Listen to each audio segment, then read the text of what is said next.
Welcome to Better Health Guy Blogcasts, empowering your better health. And now, here's Scott, your Better Health Guy.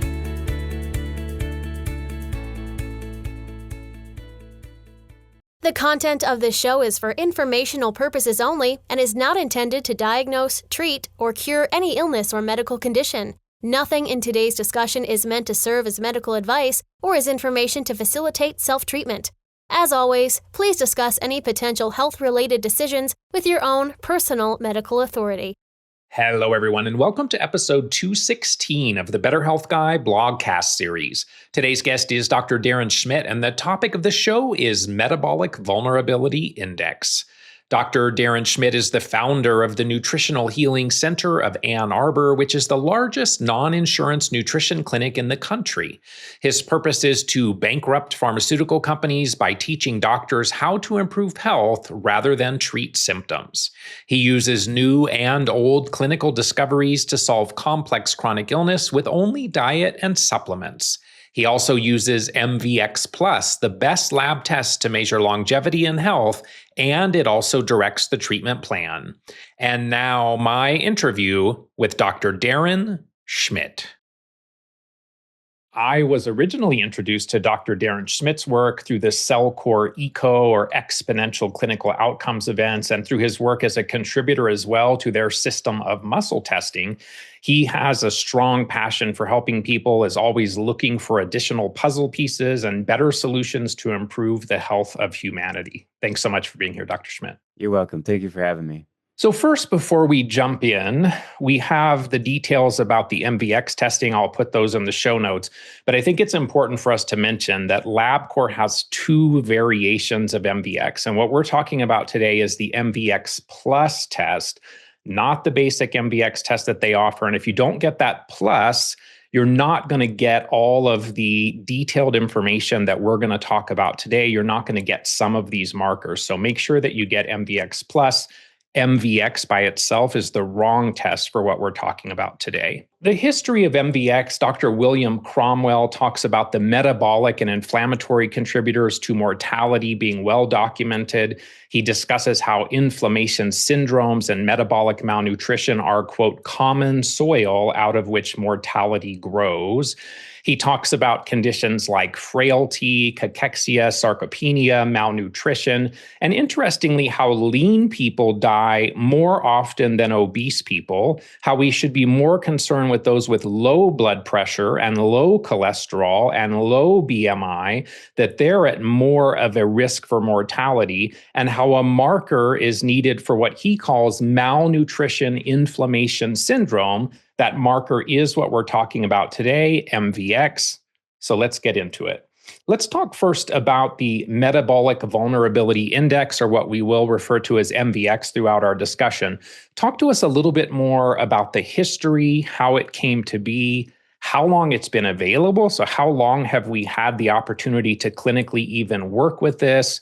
What you see as kind of the purpose, as well as why you feel it may be a better option for measuring longevity and mortality. I think many people look at things like LDL or ApoB, VO2 max, telomeres, grip strength, or other ways of measuring health. How important are those more conventional measurements? And what do we mean when we say that treating the underlying metabolic dysfunctions may provide us with greater survival benefit than targeting conventional disease risk factors? The history of MVX, I'm going to start with Dr. Bill Cromwell and what he said in a video on YouTube back in May of 2024. He's a lipidologist. He started his practice in 1988. So, during the 80s scare of cholesterol, people are coming to him saying, hey, I got high LDL cholesterol. I don't want to die. What do I do? And he's a great thinker, and he asks really good questions. And, he thought to himself, well, maybe LDL cholesterol isn't as scary as what we think it is. And maybe it's not such a contributing factor to mortality. And so that's been part of his career, is working with Dr. James Ottvoss from LabCorp. And they figured out MVX, plus a whole team of researchers. So Dr. James Ottvoss, he's now retired, but he was a pioneer in using NMR, nuclear magnetic resonance spectroscopy, and measuring lipoproteins, et cetera, using that assay. So, they worked together for 30 years, and They developed the MVX. There are 6 factors, and they tested, I don't know how many, couple dozen, I don't even know. But they were considering ketones and they considered other factors, and they came up with these 6, which we'll get into later. And they then submitted, they worked with the NIH and they looked at different cohorts or different groups of studies, including, it's like 30,000 people. So cardia, intermountain heart, just, like 5 different cohorts. And they applied the MVX factors in their blood work, and they just waited and looked at like who died and what were their numbers on their MVX score. And they came up with a graph to show the rate of cumulative mortality over 5 years. So that's the history. Now, I watched this video, this amazing video of Dr. Bill Cromwell on YouTube, from last year. I've watched it 10 times, and it's the best video on YouTube. And when I first started watching, I was like, hey, wait a minute, what is he talking about? This is something interesting. And, then it's like, what are these 6 factors? And can these 6 factors be, improved upon? And the answer is yes, they can be improved upon. And so but the original purpose of MVX was to predict mortality. And they looked at heart disease patients and then kidney disease patients and cancer patients and stuff like that. So that's the beginning of MVX. It's now been available since January 6th of 2025. And, as we speak now, it's April 21st. So it's only been, 3 months or so. And I just want to tell a story about how this got activated. So when I found out about MVX, I was like, this needs to be, available to the public. So I called up the NIH, the Department of Lipoprotein Research, and I talked to them, and they wouldn't release it. And they gave me a couple of reasons. They said they were waiting for consensus. And the other problem was that it doesn't measure disease. And I was like, yeah, I know it doesn't measure disease. Like, we need something that actually measures physiology. And I contacted other labs, including NASA, and they had to have an NMR machine to, run this. And I finally got a hold of somebody at Professional Co-op, and yeah, they turned it on. They just, they said, give me 15 minutes, I'll turn it on. And so boom, that was it, January 6th of this year. So I got really excited about that. I ran my first test on January 13th. So now there's other purposes. Like I said, the high level purpose is to measure mortality. I've been working with it for 4 months. I've been studying it for 1 year. And I listed off a whole list of purposes of it. So if you just bear with me, I'm going to read through this, okay? So use it as a report card on the patient's lifestyle and doctor effectiveness, like the therapies of the doctor. You can score your care. Of course, you get your longevity for the next 5 years, and then you attempt at decreasing it, which we'll get into, and I did that myself. So use it to improve your health and longevity. It directs you down the correct path for recovering your health. The 6 factors of MVX match my 7-step blueprint to optimal health, which we'll get into. And it's inexpensive.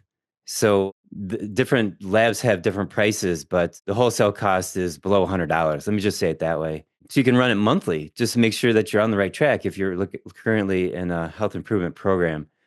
And if you're kind of on a maintenance program, run it, quarterly or twice a year or once a year. And I think it should be part of every yearly physical checkup across the nation for every doctor, every insurance company. Like, that's how amazing it is. It can also give you a little prediction, like how long it'll take you to get better. So if you run the test once and then you start a program like improving your health, then a month later your score is better. And if you just keep with that same program, you can kind of predict, in 6 months my score will be this much better. So it'll give you like a timeline. So those are the quick other purposes that I use it for in my clinic. The problem with a variety of other risk factors or measurements of testing longevity and health is that there's always exceptions to the rule. For example, somebody can be very fit, very good VO2 max, and they're very athletic and they're running down the road and they have a heart attack and they die. So there's that's an exception to the rule. So somebody can have high LDL, like screaming high LDL, and they have cancer and they live longer because they have high LDL. And of course, in 2024, we had the keto studies showing how high LDL is not a risk factor for heart disease when you're metabolically healthy in ketosis and you're athletic and lean. So it's these exceptions to the real truth, ApoB, true with grip strength and exercise. And so the bottom line is risk factors are one thing. It doesn't mean that risk factors lead to death. And just because somebody does not have any risk factors doesn't mean they're going to die soon from a heart attack, cancer, get a cancer diagnosis. So we want to get rid of these exceptions to the rules. And that's what MVX does. So the point here is that everybody who dies from a chronic illness, every single person without exception has one thing in common, and that is that their underlying physiology is messed up. There's some, aberrant physiology, that biochemistry that's not working right. And you can measure 30 or 100 different types of factors in the blood. It's these 6 that are in MVX that are the ones that predict your mortality. So knowing the work that you do, this is maybe your second favorite test behind muscle testing. That is true. Yeah. So before we dive further into MVX, there is some data that suggests that lowering ApoB decreases plaque and some fatal events. So should we stop looking at these other markers entirely and shift to MVX if we address those factors that are impacting MVX and ultimately reduce our MVX score? Does that also address these other things like ApoB? How much should we still care about those? I'm going to say it also addresses the other things like ApoB. So with ApoB, the problem is that U-shaped curve, okay? So here you have a low ApoB score at the bottom of the U, and then therefore you live longer. And then mortality goes up as ApoB goes up, but mortality also goes up as ApoB goes down. That's why a U-shaped curve, is a problem. And that's why risk factors are always conditional based on whatever, there's always these exceptions. But, and this is what Dr. Bill Cromwell says in the video from May of last year, is that when you adjust for malnutrition, which is one of the factors of MVX, it's no longer a U-shaped curve. It becomes a flat line, right? So as ApoB goes up, you have more and more mortality, as long as you add in the math of malnutrition as measured by MVX. So MVX like straightens out and solves the problem of all these risk factors with the exceptions. It gets rid of the exceptions. And interestingly, with ApoB, which is a big conversation these days, my understanding is that it can actually be the response to infection and may actually have some beneficial properties as well, right? We can't just always assume that these things are entirely bad. Right. And, you can have the philosophy of there's nothing bad in the body except for what you put into it, bad diet or exposures like, radon and mold and stuff like that. So when you look at the healing cycle, there's remodeling. That's the 4th phase of healing. And inflammation is step 2, right? People say that inflammation is the cause of disease. It's actually not. It's part of healing, but it does create some symptoms. But like in all 4 categories of healing, there's a bunch of chemicals that are made by the body, and those chemicals cause symptoms. So you don't want to squash healing by squashing those symptoms with drugs. You want to get to the causes, which are infections, toxins, stuff like that, bad diet. So MVX, as you mentioned, is discussed in the context of cardiovascular disease patients. So do you feel at this point like we can extrapolate MVX to say that it has applications to other populations like chronic Lyme disease or mold illness or maybe ME/CFS, neurodegenerative conditions? And can we use it as an indicator of health and vitality rather than just looking at it as an indicator of mortality risk?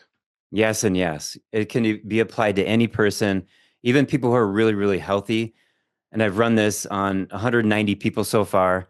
And I look at their scores, I look at their health, and somebody with a really low score, which is good. You want your score to be really low. I can still see within MVX that there are problems that they need to address. One guy had a score of 23, which is the second best score I've ever seen. And I could see his diet was too high in carbs. He's got inflammation and infection or infection. Now, he wasn't a patient. He's a chiropractor in California. So I got hold of him, and he admitted that he eats too many sweets and he gets infections in his teeth. And I could see it in MVX, and he's one of the healthiest people out of 190. So yeah, and with MVX, you get those 6 factors.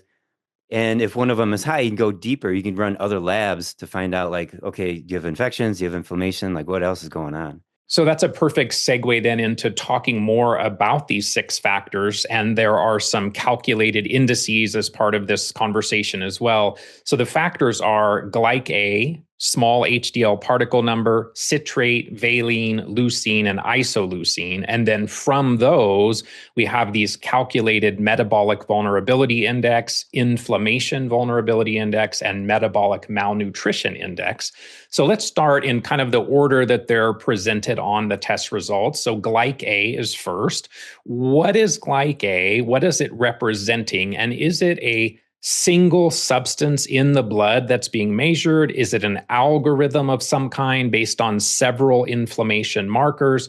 And then talk to us a little bit about what is optimal. What's the correlation between glyc-A and neutrophils or leukocytes? And is glyc-A inflammation always the result of infection, or can there be other non-infectious drivers of high levels of glyc-A? Glyc-A is a multi-marker. So it has many things put together, composite.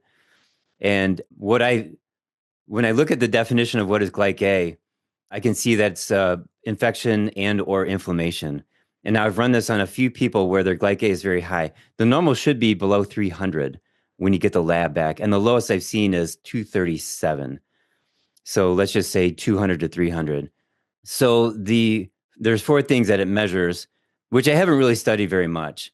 Fibrin alpha-1 acid glycoprotein and glycosylation patterns. I haven't studied those, but I can tell you that they're associated with, when you do this glyc-A multi-marker, they're associated with interleukin 6, tumor necrosis factor alpha, fibrinogen C-reactive protein, high sensitive CRP, and serum amyloid A, and then the horrible LP-PLA2, which is related to arterial plaquing. So it's like instead of testing all, like a dozen things, you can just test glyc-A and see what comes up. See if your score is too high. If it's over 300, do something about it. So then I run a test for inflammation. That's the hypercoagulation panel, which you did a series of questions with Ruth Kriz about the hypercoagulability panel through LabCorp.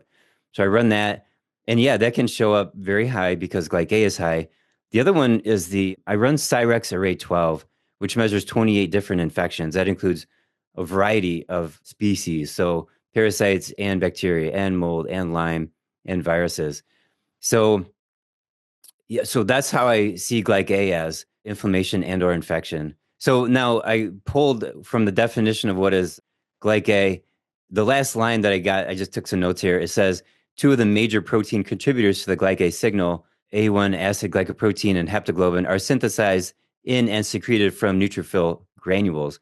So there's a relationship there with circulating leukocytes. So there's white blood cells, immune system activity in glyc-A. So that's why I want to run the Cyrex Array 12 on people and look for organisms, not just look for inflammation. So in my reading to prepare for our conversation, I saw 260 to 300 kind of mentioned as optimal. But it seems to me that, like you mentioned, someone in the 230s, is there a point where low is bad, or are we shooting for as low as possible? Well, I could be wrong on this, but we're shooting for as low as possible. You position the glyc-A as a marker of infection-driven inflammation. So I'm wondering, do traditional cardiologists that maybe run this MVX Plus testing, do they just think of it as inflammation and ignore the potential for infection? Or are they also digging deeper into infection in their cardiology patients when someone has an elevated glyc-A? I don't know how to answer that. I don't know what cardiologists are doing, but I would like to encourage them to run infection and inflammation, because we know the more infections you have, the greater your risk for heart disease and plaquing. Just the more activity of mucus, biofilm, dead white blood cells. There's, in the plaque, they've seen the skeletons of dead white blood cells because people have more and more infections. And, just disease comes together. So people with more cancer have more heart attacks. These things come together because it's all, like you said, like Dr. Cromwell said, the soil of mortality grows from the factors of MVX, and glyc-A being one of them. My guess would be there probably aren't any cardiologists that have ever run MVX Right. Plus, but we'll see. That's the answer. Where do we think the inflammation is coming from in glyc elevations? Does it give us any hints into what part of the immune system is driving those elevations? Have you seen correlations with maybe mast cell activation syndrome patients, which can also drive inflammation? And then have you observed any patterns of specific types of infections that are more likely to lead to significant elevations of glyc? So are we thinking more parasites or virus or bacteria or fungi, or is it pretty much equal? I'm going to say it's pretty much equal. And I determine that with muscle testing, not with labs. And the main source of inflammation in and of itself, I believe, is high fibrin, which can be picked up on the hypercoag panel. It's been my experience and opinion for a long time that in the chronic illness community, Lyme, mold, and probably many others, that testing for hypercoagulation is probably one of the most overlooked things and probably one of the most important, particularly now that we're in the pandemic era and coagulation is a bigger issue now than probably ever in our history. What are some of the treatment modalities that you might think of when glyc is elevated? Are you using antimicrobials? Would we also think about using anti-inflammatories more symptomatically, not maybe so much root cause, but is there a synergism between antimicrobials, anti-inflammatories? And what are your favorite glyc lowering interventions? I really like to go after root cause. I don't really chase symptoms. And I think that inflammation is not, again, it's step 2 of the healing process. So I like to hasten the healing process, and herbs like turmeric can help with that, or boswellia, or salagesic from MediHerb. So that's, and then lumbar kinase to address inflammation, but to actually fix it instead of suppressing it. And then to get to, and then backwards a little bit about the types of organisms. I think there should be a hyper awareness on parasites. And you said a hyper awareness like on viruses in this era. And yeah, so a lot of holistic doctors that I know of that are really good. There's a really strong awareness and treatment modality towards parasites. So my favorites for parasites and lowering glyc would be from Cellcore Biosciences. I like Para 1, 2, 3, and 4. And Biocidin, I've been using Biocidin for a couple of years now. Just turns out that Cellcore just recently bought Biocidin, the company. I also use grapefruit seed extract. Any kind of a fruit seed is antimicrobial. Oregano, monolaurin, wormwood. So, there's kind of like go-tos that, and I could go on, I could say 20 more, 20 other products, but we all have our favorites. Do we see higher levels of glyc in those with CIRS or chronic inflammatory response syndrome from mold or mycotoxins? Yes, Lyme and co-infections maybe play a role, but we're thinking kind of the biotoxin realm. Is there a correlation between high glyc and elevations of TGF-beta1, C4a, MMP9? What do you see with glyc in that mold population, and maybe even those people that then become internally colonized from mold in their external environment? That's such a big question. I'll have a better answer for you in a year. But I have seen people with very high glyc and then we run a lab called Total Tox Burden from Vibrant America, and they have a lot of metals and chemicals and mycotoxins. Okay, so otherwise, I don't have a better answer for you on that. Just too early. I'm going to say yeah. I'm going to assume the answer is yes, but I don't have any facts to back that up. So I want to talk a little bit more about the fibrin conversation. You've said that fibrin is the basis of plaques, scar formation, biofilms where these microbes live. We talked a little bit about hypercoagulation. That is often a fibrin issue. It can contribute to biofilms. You talked about exploring hypercoagulation with the panel that Ruth Chris had created with LabCorp. So talk to us a little bit about how addressing coagulation and fibrin reduces inflammation and maybe has a beneficial influence on glyc. Have you seen people where just putting in Baluch, for example, maybe has an influence on their elevated glyc? Well, I can see I have not tested lumbrokinase or Baluch specifically for glyc, but I can see that lumbar kinase will break up biofilm and expose parasites to herbs so that they can be wiped out easier, including or bacteria, viruses, whatever mold, whatever organisms create biofilm to live in. So that's, like I'm all in for the lumbar-kinase plus antimicrobial herbs to lower glyc-A. And I've had, including myself, the third time I ran MVX, it had risen from 31 up to 39 because I had a left sinus infection. Right here was an infected sinus. And so I took care of it. I did the right supplements and then lowered it within 4 weeks. And my total score went from 39 to 29. And my glyc-A went from 350 to 280 something. So that's a huge, 70 points, lowering glyc-A 70 points in 4 weeks by taking care of this sinus infection. So you're now chasing after that one patient that still has a slightly better MVX result than you do. I am. Yeah, there's like 3 people who have a little bit better score. Like that's the game, is to be as healthy as possible. So yeah. 100%. In Dr. Cromwell's work, he looked at various relative contributors to mortality like age, hypertension, smoking, heart failure, BMI, lipids, and EGFR. Once that model was refined from the lens of MVX, many of those initial contributors to mortality risk were smaller. Some of them completely dropped off, but that EGFR was one that stayed on the list and is correlated with mortality. So if glyc-A is associated with higher IL-6, higher CRP, lower hemoglobin, lower GFR, what is the connection between glyc-A and kidney function, and how important is supporting the kidneys to improve glyc-A? And then building on that, wondering if you can just tell us a little more about why that filtration rate for the kidneys is an indication of mortality. What are some of the key factors that maybe reduce it, and some of the tools that you either use to explore it further from a testing perspective, like cystatin C or creatinine or other things, and then maybe some of your favorite tools for supporting the kidneys, if that is an important consideration around glyc-A elevation. When you look at mortality, before MVX was released, or before they did the math, the number one factor for measuring mortality, or I should say longevity, is age, obviously age. The second biggest factor is kidney disease. And the third one was previous heart failure. So yeah, kidney disease is a major factor for mortality. After MVX was released and after they did the math, now longevity is best measured with MVX, and it contributes 70% of the math of figuring out longevity. But then chronic kidney disease decreased from like 30% of the math down to like 4%. So it's still a factor, but it's such a small factor regarding measuring mortality, the kidney disease. So, and they use GFR for that one. That's my favorite lab to measure kidney function.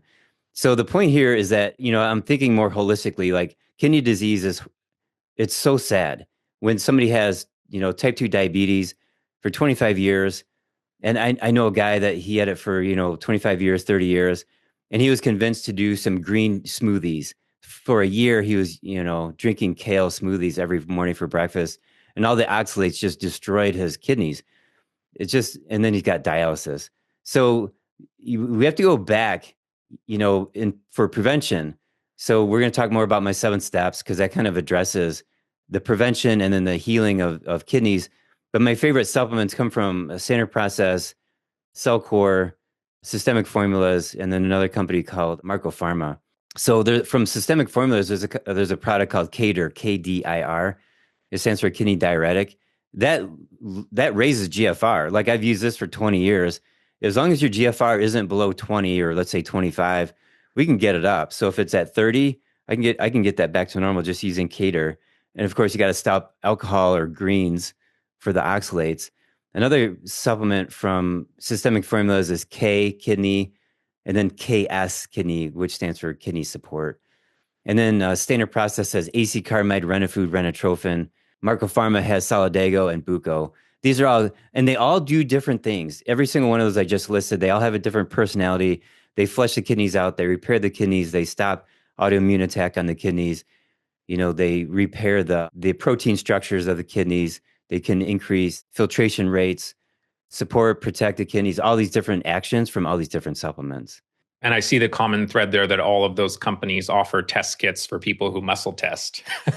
Yeah.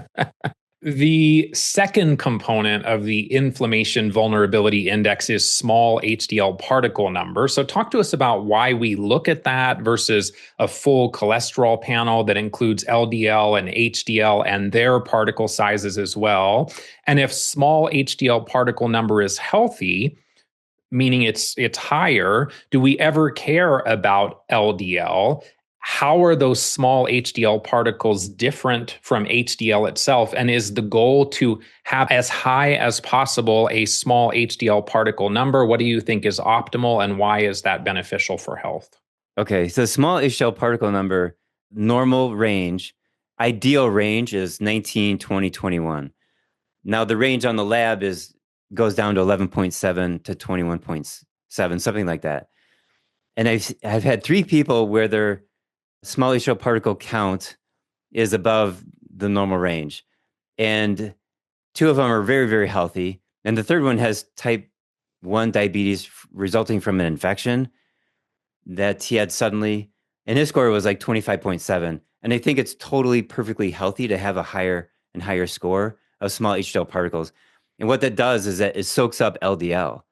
And those small HDL particles, they pull in the LDL and they become larger HDL particles, and then they dump off LDL to get cleaned out by the liver. There's a great researcher, his focus has been on HDL. Anatol Kantush is his name.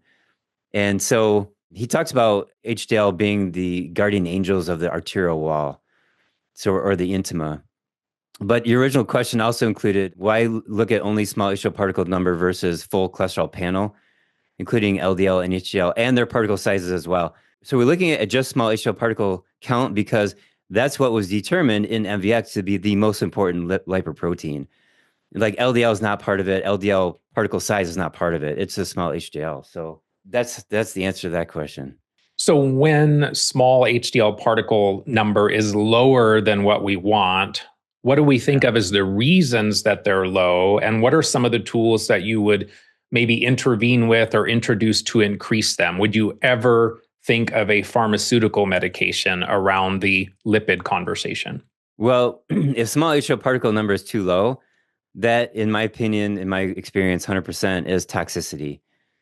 And it could be just liver toxicity from alcohol, or it could be full body, head to toe toxicity of molds, metals, chemicals. So I like to use binders. I'm a fan of Cellcore binders. But there's a variety of other companies that have excellent detox products. So that's my go-to, is getting rid of toxins out of the body. And I know this because of my personal experience. When I had my first blood draw for MVX, January 13th of 2025, I'd been suffering from a gas leak. I had a gas leak at my house for all of 2024 and probably longer than that. I had terrible lung pain, heart pain. As a matter of fact, in May of 2024, I went to the ER wanting blood pressure drugs, thinking I was having strokes, like left arm, left leg numb, body temperature too cold. I mean, I was scared of dying. Like for me to go to the ER, it's got to be a big deal. So, because I'd never been before, to be honest, except for broken bones when I was a kid. So when MVX was released, I was having still lung pain. I wasn't like dying anymore because I was taking high doses of B1. And my overall score was 55. And my small HDL particle number was just over the normal low. Like it was 11.9 or something. And then 4 weeks later, it jumped all the way up to 17. Just because I wasn't breathing in gas. That was the only change, was was no longer breathing in gas. So I've seen this now with a few patients where, they're detoxing a bit, they're improving, and their small HDL particle number goes up. Now, I do have a patient, I haven't talked to her since November. Now it's been 5-6 months. She ran MVX twice, and in 4 weeks, her overall score got worse. It went from 60 up to 64. Her glycate got worse. Her small HDL particle number got worse. It went lower. And I sent her an email. What are you doing? Like, why are you so much worse? And she said, I went on a 10-day vacation. I was drinking more alcohol. I was eating more junk food. Came home. We celebrated our anniversary. Cake, more alcohol, and I'm like, okay, stop. Get back. She goes, I don't know what to do with my diet. And I said, no grains, no sugar. Just eat meat, fruit, and vegetables. Drink water, coffee, tea. That's it. So we'll see what happens. We're not done with that experiment yet, but we saw her small HDL particle number drop just from a really, really bad diet. So it's a very holistic viewpoint. So glyc-A and small HDL particle number, then those are the two components of the Inflammation Vulnerability Index, or IVX. So do we know how that index is calculated using those two numbers? Are there other factors that are used in coming up with that vulnerability index? And do you look at the index, or do you look more at the glyc-A and small HDL particle number? Like, do they generally seem to correlate pretty well? What value does that index bring to the conversation over looking at those two contributors to it? And just to confirm, for all three of the indices that we're going to talk about, my understanding is the goal is for the indices to be as low as possible. Correct. All three should be as low as possible. And the Inflammation Vulnerability Index is academic. So when I look at it, I'm just looking at, okay, it's high now. I need to bring it down. How do I bring it down? Then I look at the 6 factors. And I specifically the 2 factors of small HDL particles and glyc-A. The math is in the original study published about MVX from February of 2023. So that's all that math is in the document as an addendum. When you look at the actual study in PubMed, you have to click on a little tiny link, little tiny square addendum, and it'll take you to all the math. It's all there for everybody to see. So continuing then in the order of how these are presented on the test, we're moving on to citrate and to those markers that make up the metabolic malnutrition index. So talk to us about the connection between citrate and the citric acid or Krebs cycle. I think that's one of your jams, is that whole... It's a jam. It's a jam. So how does citrate tie into the mitochondrial conversation? Do we want citrate in our blood? Do we want it inside the cells? What do you consider to be optimal for citrate on the MVX testing? And then building on that, what drives citrate up? Is it toxicity, infection? Can it be maybe toxicity created by infections, such as endotoxins from bacteria within us? Give us some thoughts about how you view citrate. I view citrate is the large molecule in the citric acid cycle, also known as the Krebs cycle, where the body starts making energy. And it's a combination of acetyl-CoA plus oxaloacetic acid. And so those two small molecules, they come together and they form this big molecule of citrate.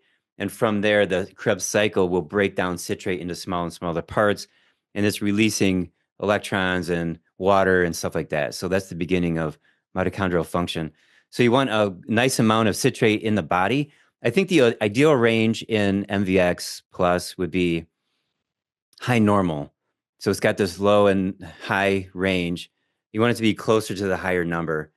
And I have maybe 20 or 30 people out of 190 where their citrate levels lab high. It's, above the normal. And I'm not sure exactly why it goes up like that quite yet. And when I look at ChatGPT, which I think is wrong 90% of the time related to this information, but ChatGPT said citrate goes up when there's toxins in the mitochondrial and cell membranes, which makes sense because the citrate needs to get into the mitochondria. But yet I have a patient with a very high citrate, lab high citrate number, and she did the total tox burden test, and she has one of the cleanest bodies I've ever seen. She only has 3 moderate toxins, no high toxins. So therefore, why is her citrate so high? Okay, now the other theory I have is that it's just pure mitochondrial dysfunction. So you don't have the machinery going. Maybe there's other nutritional deficiencies such as, iron, NAD, copper, sulfur, et cetera. Right. So that's my current working theory is high citrate is caused by mitochondrial dysfunction related to nutritional deficiency. Yeah, and I wonder in that particular scenario where the total tox look good, that's an excretion test. So, is it possible that that person wasn't detoxifying well? Is it possible that they have some DNA adducts that are adducted to the mitochondria that take maybe more significant detoxification tools to address? That's I think the challenge with some of those tests is if they're not detoxifying well, they may look better than the reality, right? Right. So I'll have her do the organic acids test to see how her mitochondria are doing. So if we think of high citrate then as maybe a marker of toxicity and a need for detoxification, what are some of the tests besides the total tox, besides the OAT, if any, that you're using to kind of identify what toxins we're working with? What are some of your favorite tools for supporting detoxification? And are we really talking just detoxification, or do we want to also be, from a high citrate perspective, working on opening drainage pathways, liver, kidney, lymphatics, extracellular matrix, the cells themselves? And then what's the difference from your lens between detoxification and drainage? And should we be doing both of those to affect citrate? We have to do both. I have my 7-step blueprint, which includes drainage first and then detox later. And I have not run other labs specifically for citrate. I am considering SpectraCell because they're measuring like deeper inside the cells. One of my favorite tools for supporting detox, those are the binders from Cellcore, humic and fulvic acid. Cellcore also, and I'm not being paid by Cellcore to say this stuff. I just need to say that. Cellcore has a new product called Gly Active, which is a glutathione, but it's not glutathione. It's the building blocks of glutathione, because when you take glutathione, it'll just like get destroyed by your digestive system. So they put together all the building blocks. So we've had a number of people take that and feel really good on that. So yeah, we're talking about detoxification. Now, considering that citrate is part of the malnutrition index, so there might be some more related to diet. There's some information missing that I don't have related to like changing your diet to get the citrate into the body or into the mitochondria. So that GlyNAC product, as I understand, is a combination of glycine and NAC. And there is a lot of research on GlyNAC, and I think it's certainly very interesting. At the same time, there are some cautions around taking NAC long-term, and that it could actually have a detrimental effect on the mucin layer of the gut and thus the microbiome. So wondering if you have any thoughts about whether or not NAC is reasonable to use long-term. Well, based on what you said, I would say no. When I study nutraceuticals, I always think in the back of my head, these are temporary. You take them for the purpose of detox or biofilm breakdown or, opening up drainage pathways, liver, kidneys, lymphatic system, et cetera. So that's my philosophy about nutraceuticals, is they're short term. And I'm not paid by Cellcore either, but I have had my Cellcore binders already this morning and will have again later today. So if part of the focus then on lowering citrate in the blood is to support optimal mitochondrial function, you talked a little bit about some of the cofactors. What are some of the cofactors that you're thinking of for supporting mitochondrial function?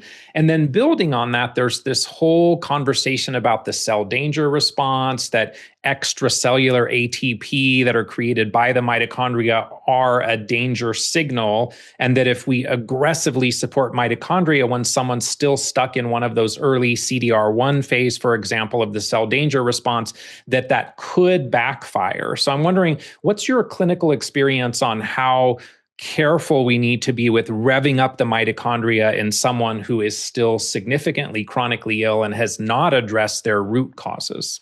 That's a great question. My favorite product for revving up mitochondria is vitamin B1, thiamine. So now later we're going to talk about my 7-step blueprint to optimal health. So last year when I had the gas leak, I started taking B1 10 days after I got out of the hospital. And in 1 hour, I was breathing easier. And in 2 weeks, I was 95% better. So B1 kept me going all summer and fall. I found the gas leak December 7th, turned it off and, started detoxing, right? So having said that, I put 200 or 300 people on B1 last year. These people had already been through most of my 7 steps. They got rid of their parasites, got rid of their mold, detoxed. They're already taking whatever other nutrients, just, minerals, vitamins, et cetera. And they were deficient in B1. They took B1 and felt fantastic, right? And some of them needed extra magnesium. That was kind of it. But now if I had a new patient with severe symptoms and I put them on B1, and this year, I took a sabbatical during the winter. I was gone for 3 months. Now I'm back in the practice now for the last 5 weeks. So I have a bunch of new patients. And so I'm going to start some on a low dose of B1 and see how they do. So B1 is in charge of 5 different biochemical reactions in the mitochondria, including step 1. So I'm not going to say that B1 revs up the mitochondria. Now there are nutrients that I think do rev up the mitochondria, like possibly, like the glutathione and acetylcysteine type supplements.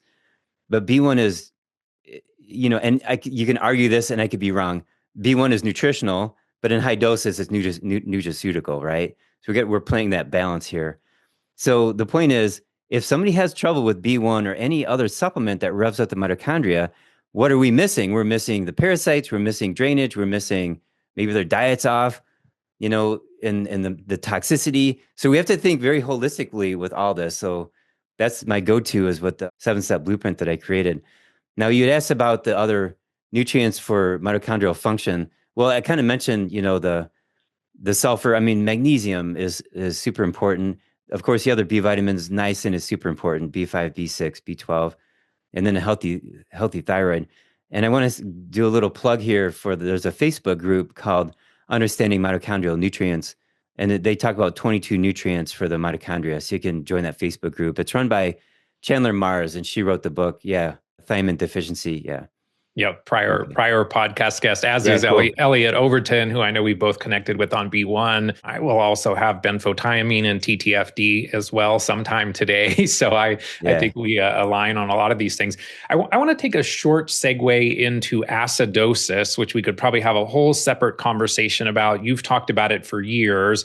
I recently learned that a high anion gap can be a sign for metabolic acidosis. So is there a difference between metabolic acidosis and lactic acidosis? And you've said that lactic acidosis is the most common mechanism of chronic disease.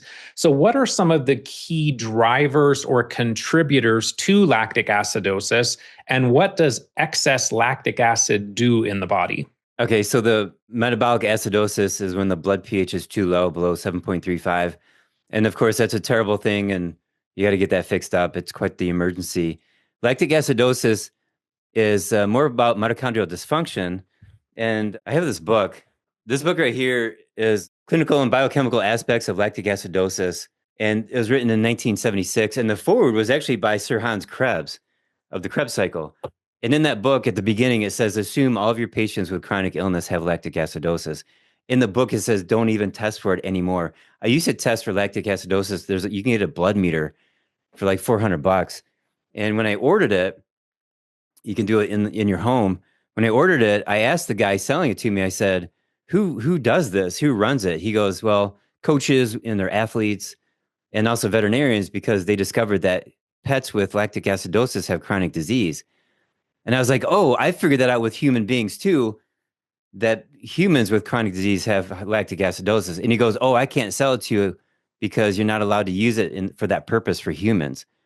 And I said, oh, well, I would never do that, which was a lie. And then he sold it to me. But I learned about lactic acidosis from these old books right here from the 1930s. And back then, all doctors and students of medicine studied lactic acidosis.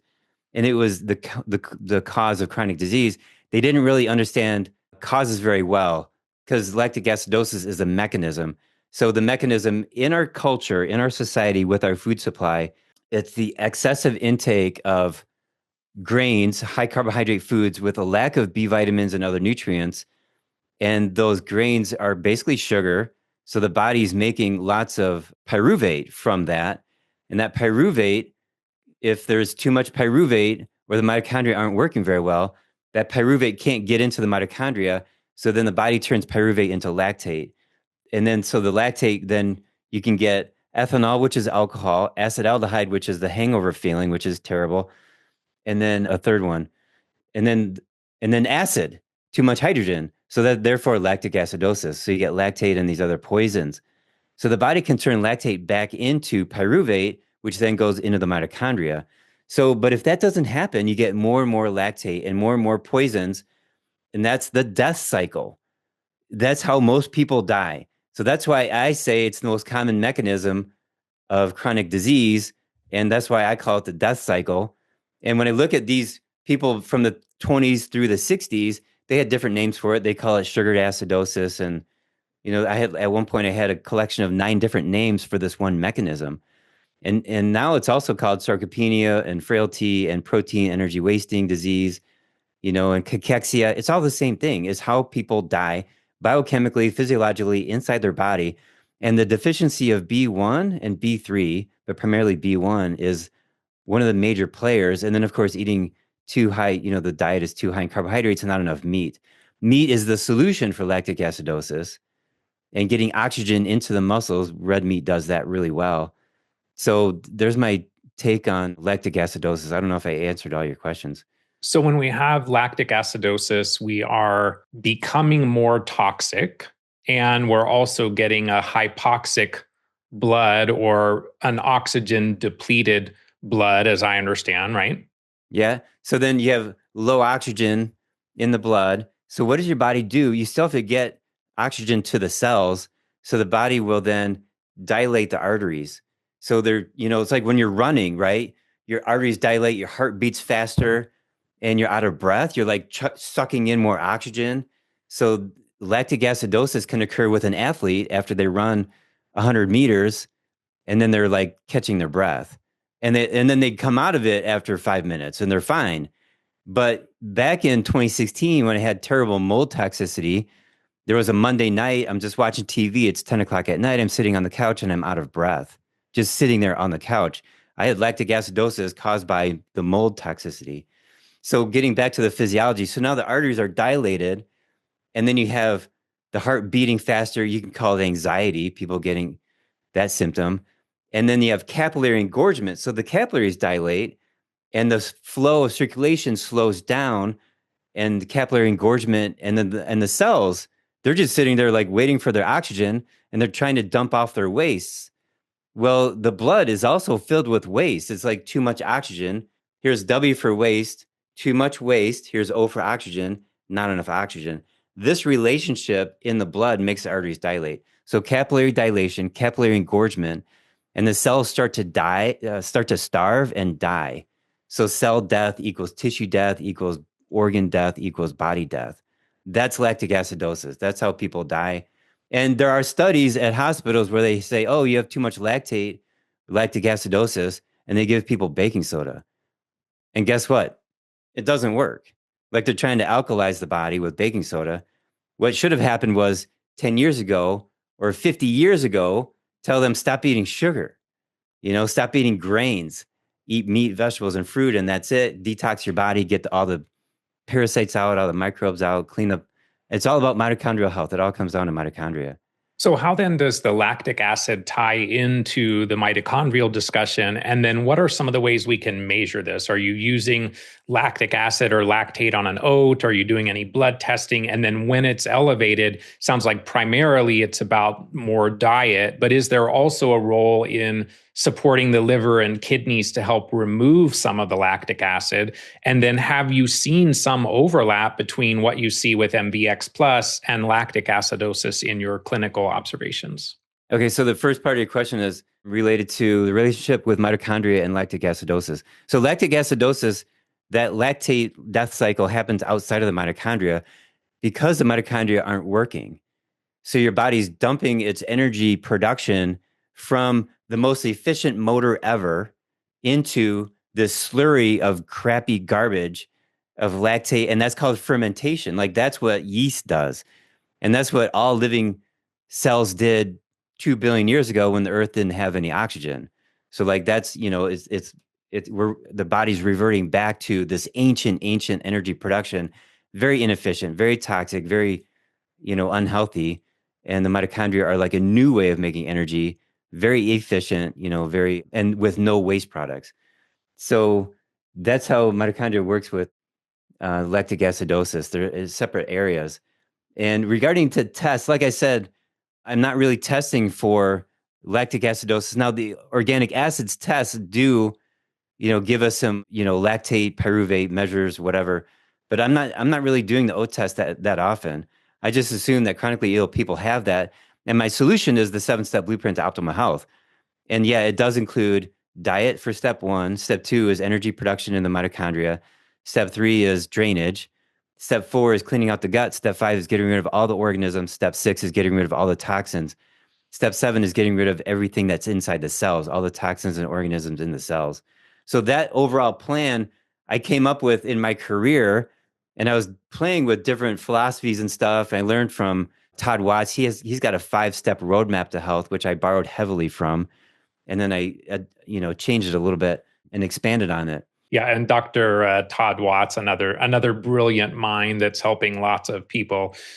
Many supplements have citrate. So we understand now we want the citrate to be in the mitochondria, but not just floating around in the blood. So if we're thinking about taking exogenous supplements like magnesium citrate or calcium citrate, could that impact the citrate levels that we see in the blood on MVX? And should we potentially pause any citrate supplementation or maybe even citric acid supplementation or supplements with citric acid before we do our MVX Plus blood draw? So I've researched, does taking citrate or citric acid or citrus raise citrate in the blood? And I've seen answers yes, and I've seen answers no. So I don't really know. I don't know if you have a better answer for me than that. No. No, but I would think if I was going to do the MVX Plus testing and I knew that I was taking high levels of magnesium citrate or calcium citrate every day, maybe I would pause it for a few days before doing the blood draw. Or if it came back and it was super high, like you said, you can maybe do this every month. Maybe that would be one of the steps that I took to repeat it and see if just reducing or eliminating that exogenous citrate source had an impact on the test. Right. Yeah, so when my patients take the MVX test, I don't tell them stop citrus or citrate supplements 3 days before. I just say fast 10 to 12 hours before the blood draw, just fast. So next we have the 3 amino acids, valine, leucine, and isoleucine. So first, why is it that these 3 amino acids are the keys to understanding metabolic malnutrition? And how are these different from other amino acids given their classification as a branch chain amino acid? So they're different just because of their biochemistry. They have a chain branching off of their main carbon chain. So there's the 3. And so they're important. They're in MVX because they're so unique. Here's what happens. When you have high branch chain amino acids, then you want to lower them. And I think the main therapy for that is B1. Now, when you have these 3 branch chain amino acids, according to the NMR spectroscopy, what happens is the body cannot clean fat out of the liver. And this is super interesting. So bear with me. This is amazing information. So high branch chain amino acids, now you have fatty liver. 50% of Americans have fatty liver. Okay. And it's because of B1 deficiency caused by alcohol, coffee, sugar, the standard American diet, stress, parasites, all these things get rid of B1. So fatty liver, and then you have insulin resistance, and then you get type 2 diabetes, and you get high blood glucose, and you get high blood pressure, high BMI, high hip to waist ratio.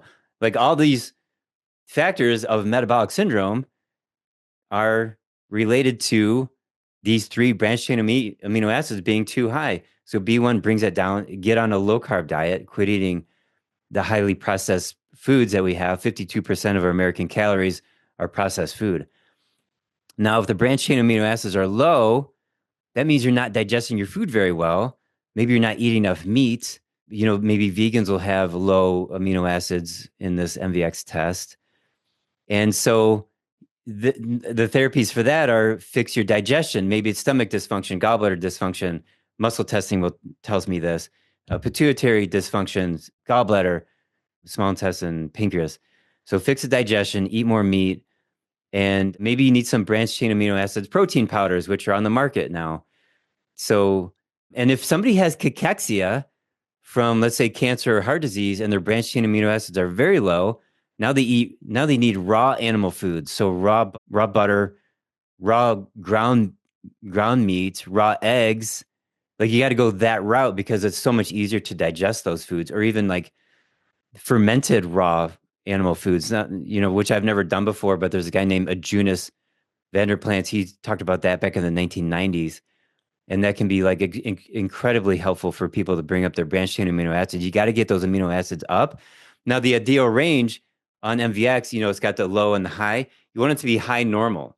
You don't want it to be above or too low, but you want to be high normal in that lab range. So I think that those branch chain amino acids are, like, it's super exciting to be able to see that. One time, about 3 weeks ago, I had a new patient. She ran MVX Plus before I saw her. And I looked at her scores and I'm like, okay, maybe she's a vegan because her BCAAs are too low, or she's not digesting her food very well. Like something's really wrong here with her digestion and her protein. So I got her on the phone, and it turns out she's on the carnivore diet, but when she eats any kind of food, her stomach hurts. So boom, there you go. She can't digest her meat very well. Her stomach hurts. So we have to fix that up. And then her BCAAs will come up to a more normal level. So with valine, leucine, and isoleucine on this testing, both high and low levels are significant. Wondering if there's a scenario where we have high levels, but it's either that we do have a healthy gut that's assimilating things well from dietary protein sources, maybe too much protein, maybe we're supplementing with branched chain amino acids. Is there ever a scenario where the level might be high outside of the range, but there could be a healthy explanation for it? I've not seen that in the last 3 months. I've just so far seen a B1 deficiency. You mentioned fatty liver, which is such a huge issue these days. It can either be the non-alcoholic fatty liver disease or non-alcoholic steatohepatitis. So wondering from your perspective, what are the key contributors to fatty liver? What role might these branched chain amino acids play? And then how can we test to see if we are in that 50% of the population that you talked about, and then make some decisions about how to address fatty liver? So so the non-alcoholic fatty liver disease, it comes from our diet, too many carbs, not enough B vitamins, especially B1. There was a study done, what was the year? It was in the last 4 years. And it showed that, a keto diet reverses fatty liver by 31% in 6 days. So get into ketosis, because then your body mobilizes fat out of its stored places, gets it into the blood, gets it moving, and your body burns it off. Your LDL goes up because the triglycerides are being carried around by the LDL. And that's a healthy thing to do that in ketosis. So dietary change, ketogenic diet, B1, when the branched chain amino acids are high, that prevents the liver from defatting itself. And when someone already has high levels, would you suggest that they stop or reduce their supplementation of those specific branched chain amino acids, maybe collagen powders or protein powders? Or is that not an issue and the focus is really on the B1 to better address those higher levels of those 3 amino acids? Yeah, it's on the B1 and also digestive function, getting the organs working well. So before we leave that B1 conversation, you say that B1 is the most important nutrient for human beings. That's a pretty amazing statement. So wondering if you have a preferred form. Are you using benfotiamine or TTFD? Are you graduating them from thiamine to benfotiamine to TTFD, or maybe a combination of them? And how often are you seeing those paradoxical reactions that Elliot Overton talks about with B1? I don't really see the paradoxical reactions as frequently as I thought I would, because the patients that I have, they've gotten rid of their parasites and their toxins, et cetera, before they started B1. Now, I do have some people who they took B1 and they got the paradoxical reactions and they just charged through it. They were on the high dose that like let's say Elliot Overton has Thiamega, which is a fantastic multi-B1 supplement. So if you give somebody 3 a day, that's kind of a high dose. 4 days a high dose. But I've had people, they started with 4 a day and they just stayed with 4 a day and they just suffered through it and everything turned out just great. And I have to prepare them for that. But when I do muscle testing, I find that most people need benfotiamine because that's more for the body. So breathing and muscles and neuropathy. TTFD is more for the brain, and everybody's different. So I just do the muscle testing to figure that out. And then a lot of people need both of those and they need the B1 salt. So I just give them what they test for, and then 6 months later, they don't need it anymore, for example. And I've seen that because now it's been a year or not quite a year where I put people on B1, including myself. I took it for 5.5 months. And this is very important. So I started B1 May 28th of 2024. And then through November, I was having a very difficult time. Heart beating weird. It felt like it was going like this. And I was like, oh, just so uncomfortable for 2 weeks. And I had interviewed Elliot Overton for my YouTube channel, and I was editing it at the time. And he said, like, B1 will cause the symptoms that it cured in the first place. So I had terrible heart symptoms from the gas leak, and I was good all summer and fall. And then in November, I wasn't good anymore. So I stopped the B1 in all forms, stopped it all. And in 2 days, I was totally fine. And then I tried it again in December once. I tried it again in January once. I can't take it. I can't take B1 anymore because my body's done with it. I'm sufficient with the B1. So that's a unique and interesting. No other supplement does that I know of. It'll cure these symptoms and then cause the symptoms later. So it's kind of funny that you say that because I was taking TTFD. This was a few years ago now. And I was taking, I think, 200 milligrams a day, and it muscle tested great for about 4 months. And then I had some flare, things just were not quite right. So I went through, tested all the supplements, and it was the TTFD that was in fact stressing my system. I stopped it and everything kind of resolved. So it's interesting that you're kind of seeing that as well, that maybe at a certain point, the body's like, okay, done with this for now and not interested in more. Yeah, exactly. So I want to touch on what you said. My statement is B1 is the single most important nutrient for human beings. And I said that when I learned about B1 a year ago. I took it for myself. It was great. I learned that B1 is needed for humans and plants and all animals. It's the anti-stress vitamins for all life on Earth. And it's the first step of the Krebs cycle for humans. And so when I came to that conclusion, like it's the most important nutrient, and I'm sticking by it. And then along comes MVX. And guess what? MVX is, B1 is part of MVX, right? The amino acids, right? And so, and I've been a fan of the carnivore diet too for, since 2018, and keto since 2015. And those amino acids are so important. It's in MVX, you know? And so like, I've been a fan of getting rid of parasites since 2009.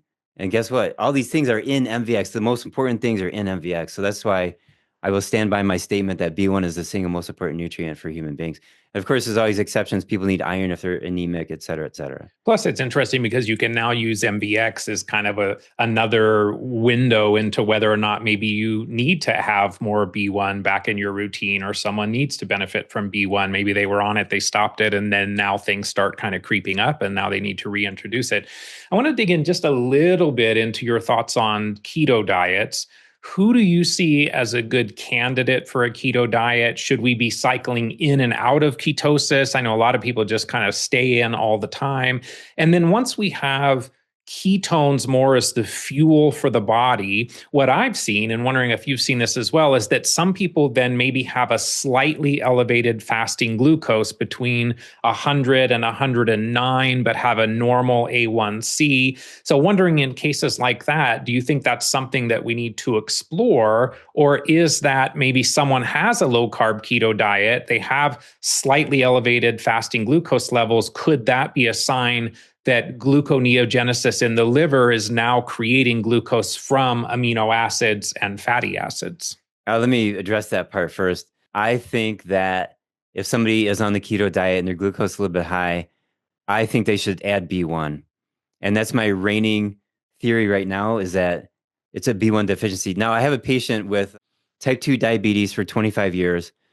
And for 2 years, we got rid of all of his infections. He did keto, he did carnivore, and his glucose would go down and then it would come right back up. Now, and I have to say this, regarding the ketogenic diet, the Virta Health study is the best clinical trial on ketosis. And I've talked about this on stage, that in 2 years, the A1C dropped significantly and it started to creep up a little bit. But it proved that the ketogenic diet beats veganism, it beats the DASH diet, it beats Mediterranean diet. That one study. But the Virta Health study has been now 5 years. It's been 5 years. And guess what? The A1C came right back up. It took 5 years, whereas with veganism, it took a year and a half. Okay, so this is a huge lesson for us that maybe it's not all diet, right? People are trying to cure all diseases just by changing their diet. We have to look at the other 6 factors in my 7 steps. I got to keep going back to that. So step 2 then is B1. It's mitochondrial function. So I gave this guy that I'm telling you about B1, and his glucose being 180 to 250. Now, okay, it's been 6 months or maybe 8 months. Now his glucose is 80 to 120. I know. And so I have another guy with like that same thing too. So if you got type 2 diabetes, hypoglycemia, insulin resistance, blah, blah, blah, blah, blah, B1, B1, B1. So let's get back to the ketogenic diet then, these other questions you had. Let me just talk about people who aren't candidates for a keto diet. Underweight cancer patients. That's kind of tough for them. Someone who cannot digest meat very well or fat very well, you got to fix that up first. Otherwise, everybody else should be in ketosis, whether they eat the ketogenic diet or just fast and just don't eat any food. You can achieve ketosis both ways. And you got to cycle in and out of ketosis. And maybe that's part of the problem with the Virta Health study is that they're not cycling in and out. They're always in ketosis every day for 5 years, which it is what it is. So if someone had that slightly elevated fasting glucose while they were doing a keto diet, sounds like the solution to that potentially would be that they need B1. I think so. And I could be wrong. I'd be happy to be wrong. But right now, that's my stance. Yeah. So let's flip then to the other side that we touched on briefly about the amino acids, the branched chain amino acids. When they're low, that's more of the malnutrition state. So we've talked about seeing more frailty, cachexia, sarcopenia, those kinds of things. So in that scenario, is your focus going to be primarily on improving the gut and changing their diet? Or are you potentially in some scenarios going to supplement those branched chain amino acids? And then what do you consider the more optimal levels for these 3 amino acids on MVX? So the 3 amino acids optimum levels are high normal. So at the higher part. So, I mean, you're asking about cachexia. And so my answer, I have a woman, she's not my patient, but she's a patient of the office. She's been coming for 3 years or more. And she came in with endometrial cancer with metastasis and ascites. So she was bloating up and they had to keep drawing fluid out of her abdomen. The medical doctors gave up on her. And so my practitioner who sees her, she came to me and she said, this woman's got terrible cancer with metastasis and cachexia. She's losing weight. She can't keep her weight up. What do I do? And I said, "We're okay, look, if you look at the famous doctors of the early 1900s, they all advocated for some kind of raw animal food. So Dr. Mayo of the Mayo Clinic, he had the raw milk diet. And Dr. Weston A. Price, he talked about June butter and cod liver oil combined. And I already mentioned the Junus Vanderplants. And then, of course, the Gerson therapy had raw liver, fresh, never frozen, never processed. Back in 1958, they had that. You drank 3 glasses of raw liver per day, plus the organic vegetable juicing. And then they quit that because they couldn't find a source anymore. They just went pure vegan. So these doctors all advocated for raw animal food. So I told my practitioner, tell that patient, you got to pick a raw animal food, whether it's raw eggs, raw liver, raw beef, whatever. And she picked raw eggs. She was eating 12 or more per day. And she survived cancer and it all went away. Her metastasis went away and she is still alive and she's run MVX and she's doing quite good. Her BCAAs are a little bit low, but she, and her score is really good. I don't remember her score, but it was better than my first score. I have another patient who, this is in 2021, I believe, January. She came to me with pancreatic cancer, metastasized to her liver. She had 1 big tumor in her pancreas, 5 in her liver. And I did muscle testing and she had 1 parasite. She actually had 1 parasite come out of her when she went to the toilet because I put her on the supplements. And she ended up having 1 bad tooth. So that was the extent of her infections. And she wasn't very toxic. But her main problem was that her diet was vegetarian. Her A1C was 5.7 for 30 years. That's too high. I told her, you have to eat red meat and liver. I said, those are your raw animal foods. I need you to eat raw liver. And she was happy about that because she's Jewish and she makes chopped liver, right? Like I've had really good tasting chopped liver. So she ended up eating beef and raw liver every day. And her cancer marker went from 10,400 down to 195 in like 3 months. And her tumors were going away. They were shrinking. One of them completely went away. So she was on target of reversing this terrible cancer. And then this number started to go up. So 2,000, 4,000. She ended up passing away after 4 months. So I only knew her for like 7 months total. Well, it turns out she got the shot. 2021, that shot, she got that. And her family, she didn't tell me. She wouldn't tell me. But after her funeral, her daughter came to me and told her everybody agreed that the shot caused her cancer, turbo cancer. So I'm saying this because these are examples of people that would have, terrible health and a diagnosis that's very scary, and cachexia, and it's the raw animal foods that save their life. So it sounds like you would focus more on diet, maybe on gut health, and not so much supplementing exogenous branched chain amino acids, or would you in some cases supplement those as well? I would supplement if needed, like if they have a hard time digesting meat. Yeah, they could definitely take some BCAAs. So the combination then of citrate, valine, leucine, and isoleucine, that leads us to the metabolic malnutrition index. So what do you consider to be optimal for that? And is low what we're shooting for with this index as well? Well, with the index, you're just shooting for low. Yeah, the lower the better. So finally, then we have the Metabolic Vulnerability Index, or MVX, which is what we've been talking about now for the last hour or so. So that's calculated by looking at the Inflammation Vulnerability Index and the Metabolic Malnutrition Index. That Metabolic Vulnerability Index is that risk marker for mortality in adults within the next 5 years. So what, from your perspective, is a reasonable age to start doing the MVX Plus panel? And are the inflammation and metabolic malnutrition indices, are those weighted equally, or is one more relevant to focus on to shift that overall MVX score? Let me start with your last question first. Are they weighted equally? Well, when I look at all these tests, I kind of think maybe the inflammation index is a little weighted a little bit heavier, but I'm not really sure. And then regarding the question about the age, I have a 9-year-old boy patient who with severe like ADHD and rage and hitting and stuff, and he's ended up on psychiatric medications. His MVX score is 57, which is terrible, and he's 9 years old. So there's just an example of somebody who is quite young, and MVX is very helpful. And it's helping me determine that he's got to get rid of more organisms out of his body. And yeah, we're going to track his progress with MVX.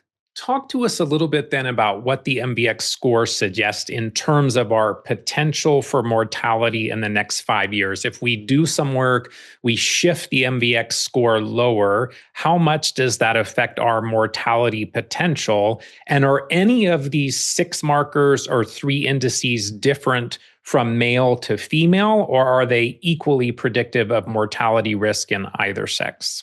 It doesn't matter what gender a person is, but the score is like, for example, if your score is 50, then your chance of dying in the next 5 years is 20%. And if your score is 75, your chance of dying is like 60% or maybe a little bit higher. So in the next 5 years, cumulative mortality. And now when they looked at these 30,000 people in 5 different cohorts, the average age of death was between 58 and 62 in all the cohorts. And that is with all the different MVX scores. So I'm just saying, like, somebody could be 61 years old and they think they're healthy, but they might die next year. They don't know it. So run MVX to see where you're at with that and just start working on the factors to lower your MVX score.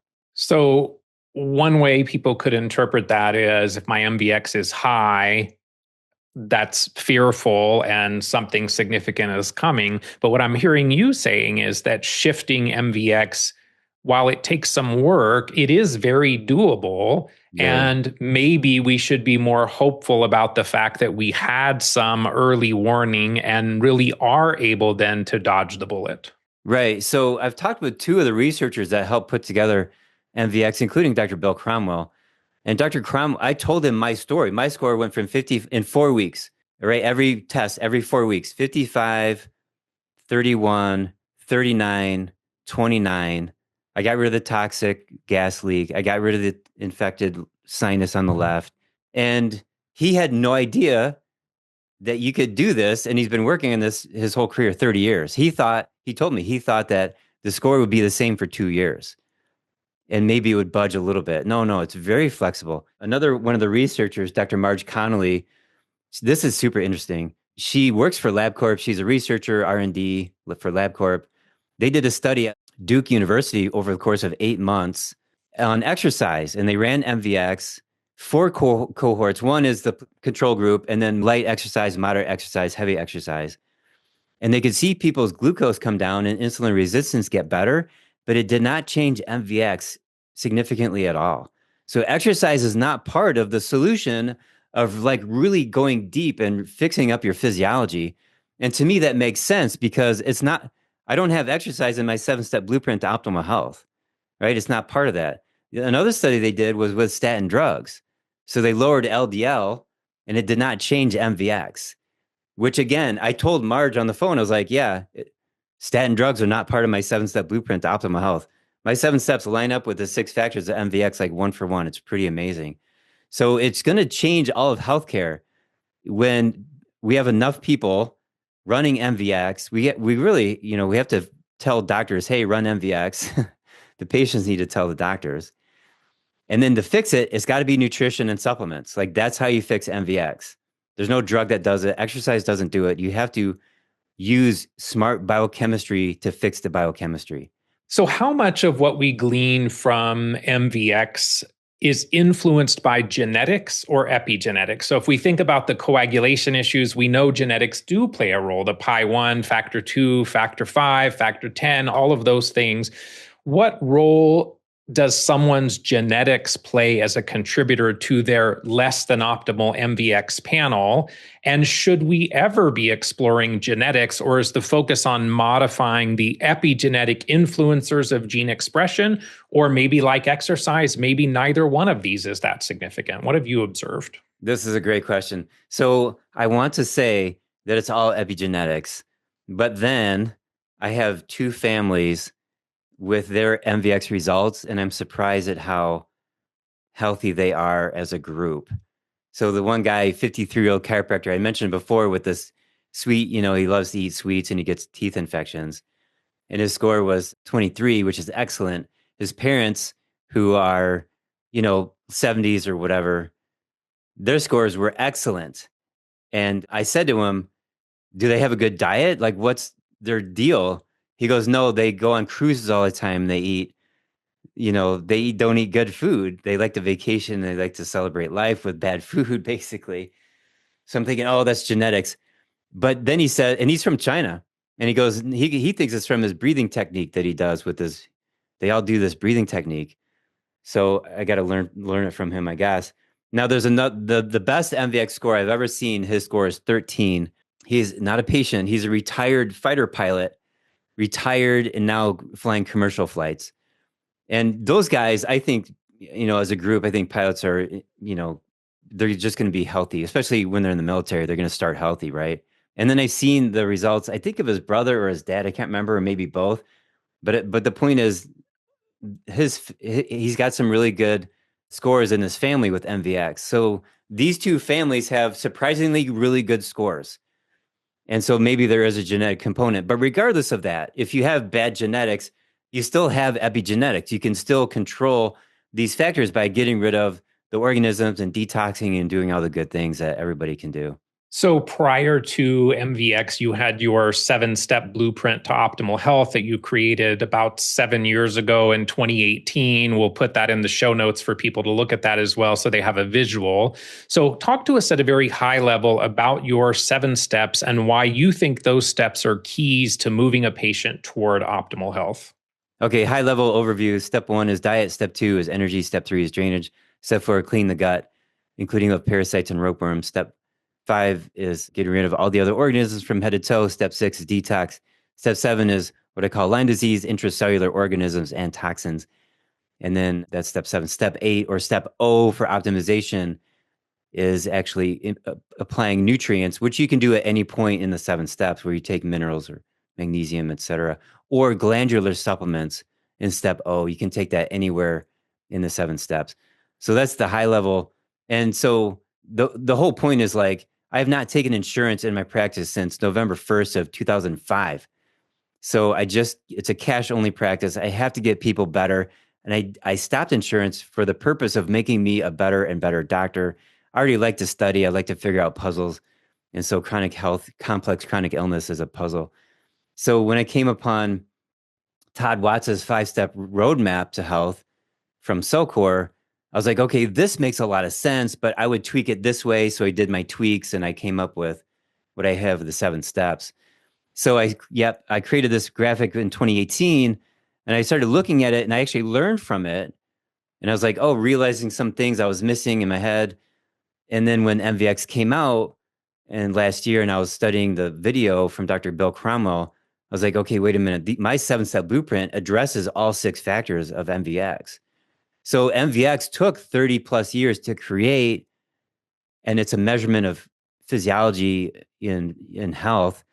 And it took me 25 years to create the 7-step blueprint, which is the solution to MVX, right? Like it's a match made in heaven or something. I don't know what else to say about that, but that's just how it turns out to be. I'm super thrilled about it. It validated all my research and my work and my, what's funny is like I've been called names on YouTube, right? Or the social media platforms, like whatever derogatory ad hominem attacks. And it's like, well, all that stuff is like deleted because here's MVX to like to show you like, hey, the 7-step blueprint is pretty cool because look, this high level, awesome, incredible, revolutionary new blood test validates a 7-step blueprint. One could say that was coincidental. One could say that was 2 separate streams of brilliance, which I think is probably more likely the case, that your 7-step blueprint to optimal health now overlaps with those 6 factors of MVX. And I have to think for you, that realization had to be a pretty amazing, powerful moment. Yeah, definitely. It was like in this late summer of last year when it's like, oh my gosh, this is it. Like this is wild. So let's take off with this and get as many people healthy as possible. So you approach infections in several steps of your 7-step model, much like Cellcore has their drainage funnel, a very intentional order for how that should be addressed. Talk to us more about the order in which we want to address microbial overgrowths in the body, and what are some of the tools that you might use in step 4, 5, and 7? Why do you not just do them all at one time? Yeah, right. Step 4 is primarily Para 1 and Para 2 from Cellcore. So Para 1 is great for as a physical cleaner of the gut. It's a Mimosa pudica seed, so it's like almost like a chewing gum substance. So it gets heavy and sticky, and it grabs onto things in the gut and pulls it out. And then you do step 5, which is cleaning out the rest of the body. My favorite product for that is Para 3, and biocidin is great too, liposomal biocidin. And if you were to do step 5 before you do step 4, you're going to have some backlog because the gut's not cleaned out first. And now the other thing is that parasites, like we're talking worms, and addressed in step 4, they harbor toxins and mold and candida and viruses and Lyme too. So we want to. That's why step 4 is so important. But again, in step 3, if you're constipated, why do step 4? You got to do step 3 first, and then the step 4, then step 5. Now, step 7 is the Lyme step, intracellular cleansing. But before you do that, you got to do step 6, which is metals and chemicals. So I don't know. It's just all lined up that way. That's how it works because it's truthful observations.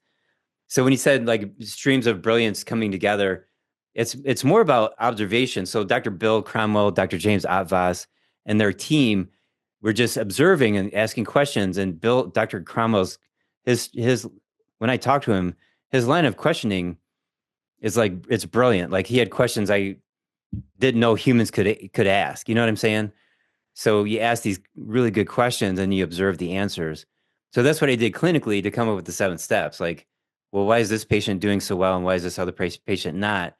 And after tens of thousands of patient visits, it's like, well, here's the system that works really well. So in your model, then you have the drainage step and you have the powerful detoxification step that comes later. So talk to us a little bit about the tools that are used for each of them. Is there any detoxification before powerful detoxification? Meaning, would you have someone on binders before you start to clear the various infections in steps 4, 5, and 7?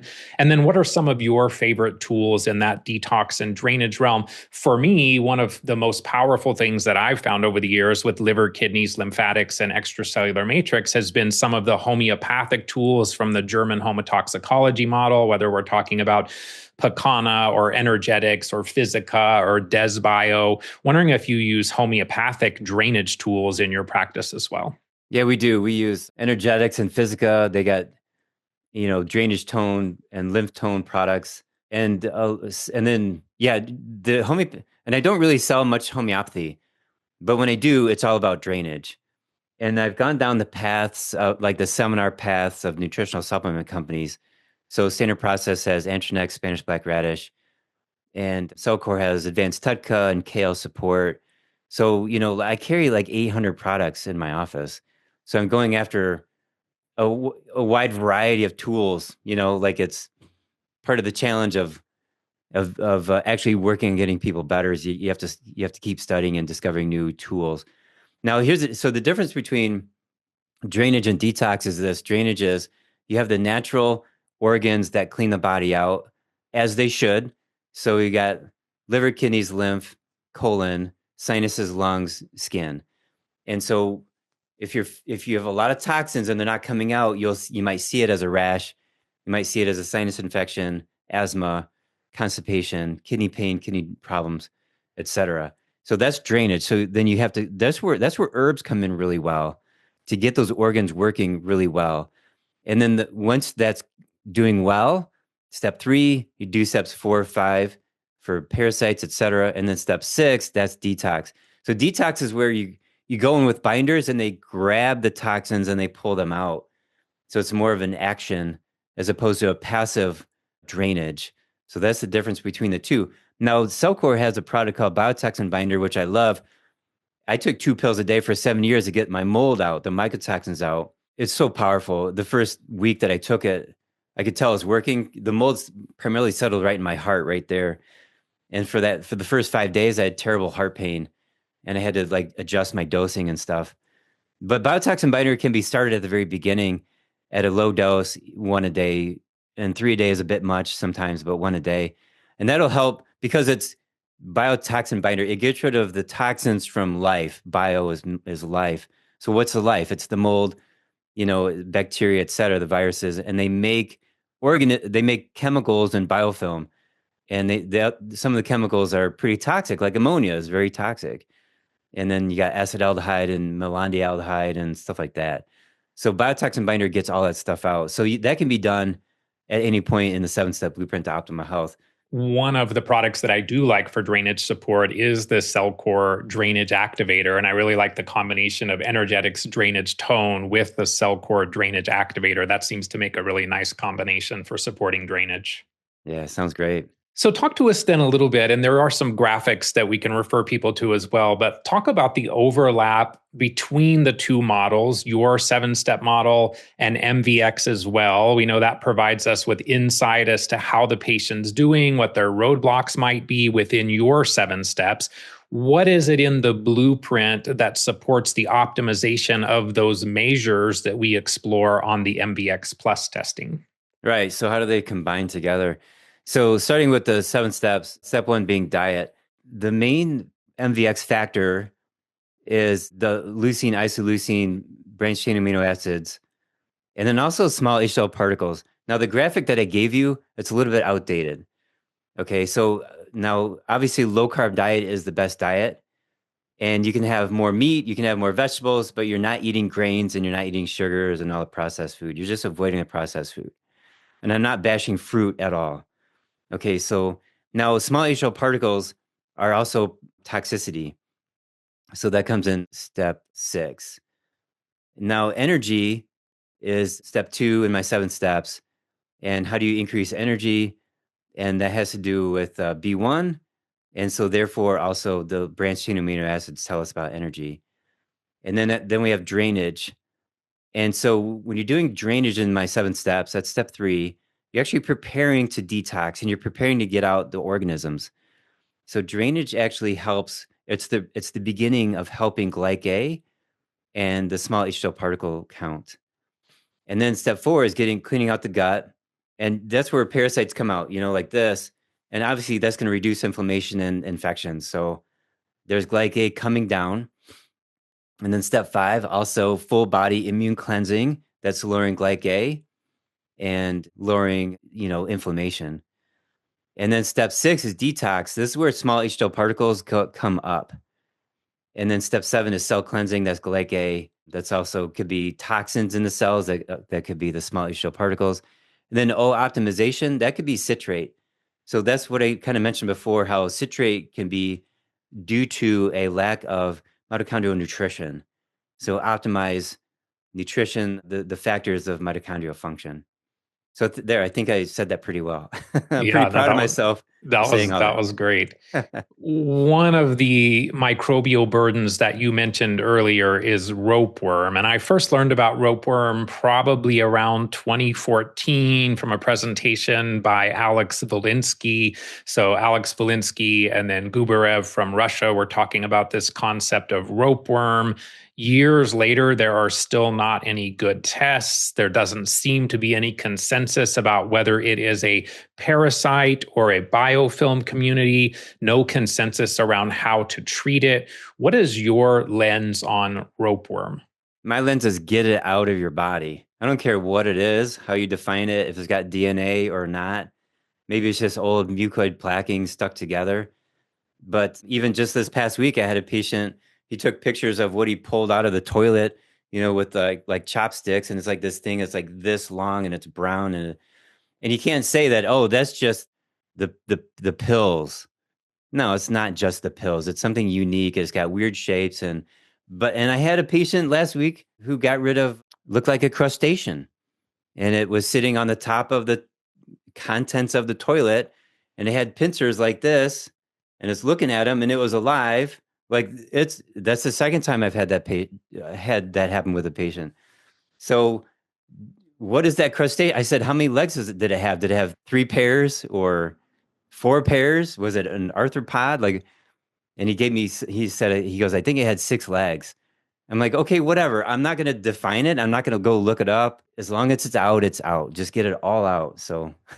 And is Para1 your primary tool, or are there other tools to consider in the ropeworm process? It's Para1 and Para2 combined. So we've talked a bit about the fact that you do a lot of muscle testing in your practice. That's a modality that I love.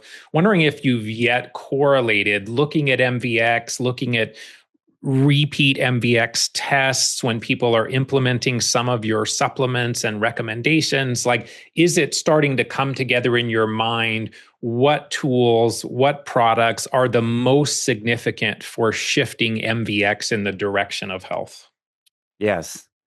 I have that listed off too as part of my therapies. Subject to change in the future. Cellcore is a large part of the solutions in there. They have the liquid herbals that begin with the letters IS, IS-BART, IS-BOR. Those are fantastic for step 7, cleaning out the inside of the cells. But, and I'm not saying there could be other companies that are contenders to go in that list, and even you might end up needing some anti-parasitic drugs or even like antibiotics to get rid of these organisms within those 7 steps. So, yeah.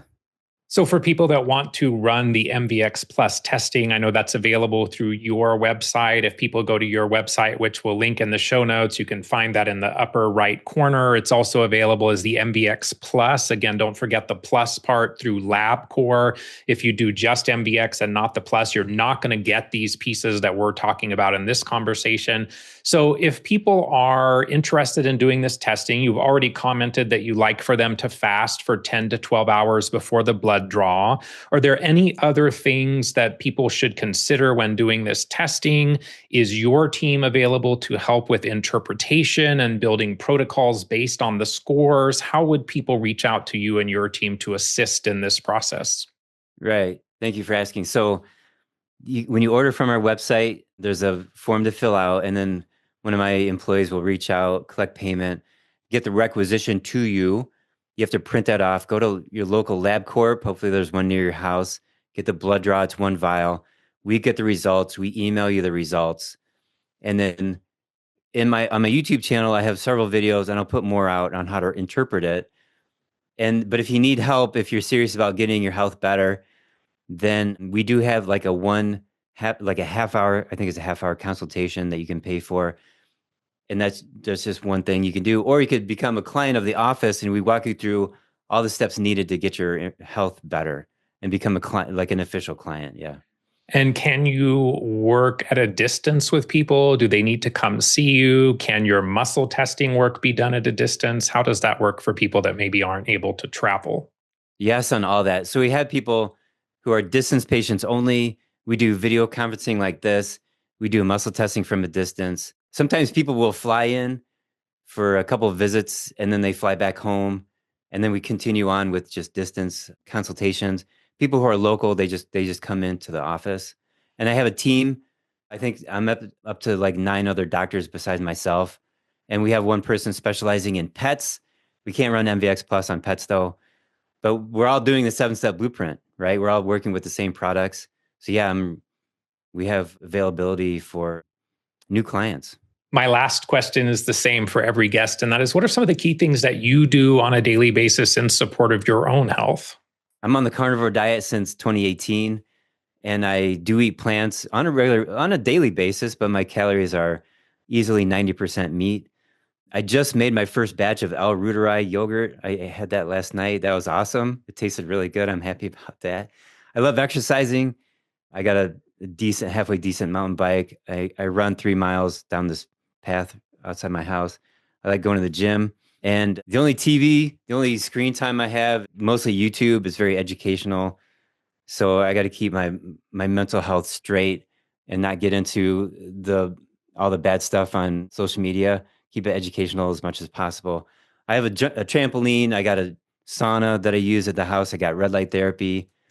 So I do a lot of things to keep my health up. So that's generally my last question. But since you had a point in there that I'm curious on your thoughts, do you have any concerns that long-term use of the carnivore diet may lead to lowered microbial diversity because of the lower diversity of the foods that you're consuming? Or have you not seen that to be a concern? I have not seen that to be a concern. And I do have to say that Dr. Sean Baker, he's a carnivore MD, he did a test to find out the diversity of his microbiome in his gut, and it was very diverse. And he's just been eating nothing but meat for since 2015, maybe? So 10 years.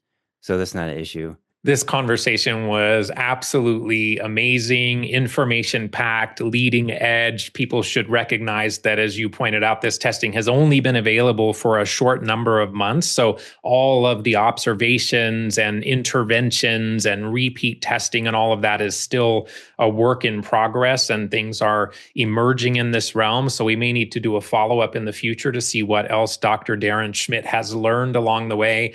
But thank you so much for being generous with your time. Thank you for your curiosity. I've listened to a lot of your YouTube videos, and I would say that probably is one of your most significant skills is your curiosity and putting all of the pieces together. I think you make a huge difference for people, and just want to honor you for that. So thank you so much, Dr. Schmidt. Wow, thank you. And you're welcome. I appreciate that. It's very nice.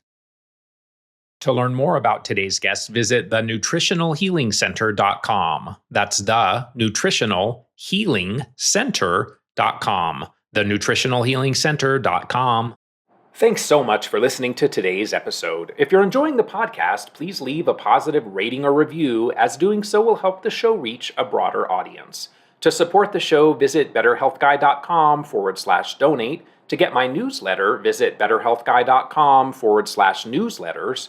To follow me on Facebook, Instagram, X, or TikTok, you can find me there as Better Health Guy.